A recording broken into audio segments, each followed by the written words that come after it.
मध्योद्भवे भुवगिलावृतनां निवर्षे गौरी प्रधानवनिता जनमात्रभाजी सर्वेण मन्त्रनुतिभिः समुपास्यमानं सङ्कर्षणात्मकमधीश्वर संश्रये त्वां भद्राश्वनामकगिलावृतपूर्ववर्षे भद्रस्रवोभिऋषिभिः परिणूयमानं कल्पान्तगूढनिगमोद्धरणप्रवीणं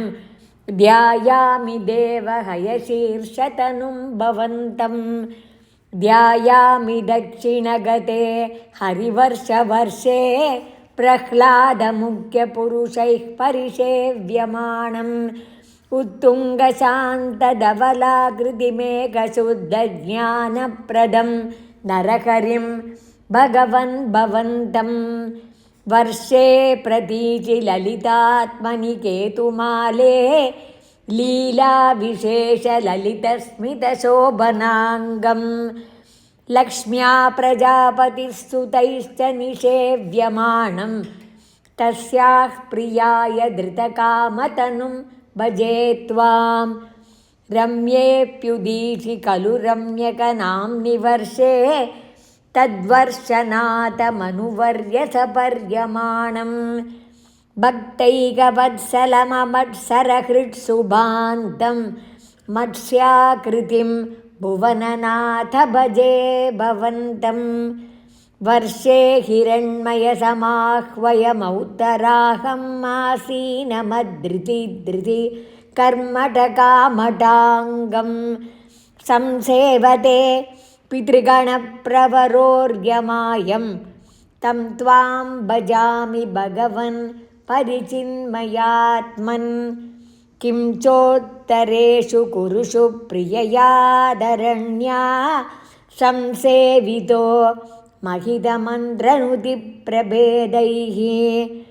दंष्ट्राग्रगृष्टगणपृष्ठगरिष्ठवर्ष्मा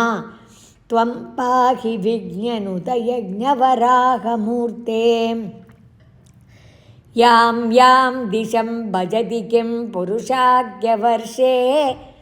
संसेवितो हनुमता दृढभक्तिभाजा सीताभिरामपरमाद्भुतरूपशाली रामात्मकः परिलसन् परिपाहि विष्णो श्रीनारदेन सह भारतखण्डमुख्यैः त्वं साङ्ख्ययोगनुतिभिः समुपास्यमानः आकल्पकालमिह साधुजनाभिरक्षि नारायणो नरसखः परिपाहि भूमन् प्लाक्षेर्करूपमहिषाल्मल इन्दुरूपं द्वीपे भजन्ति कुशनामनिवह्निरूपं क्रौञ्चेऽम्बुरूपमथ वायुमयं च शाके त्वां ब्रह्मरूपमयि पुष्करनाम्नि लोकाः सर्वैर्ध्रुवादिभिरुडुप्रकरैर्गृहैश्च पुच्छादिकेष्ववयवेष्वविकल्प्यमानैः त्वं शिंशुमारवपुषा महतामुपास्यः सन्ध्यासुरुन्दिनरकं मम सिन्धुशायिं पातालमूलभुविशेषतनुं भवन्तं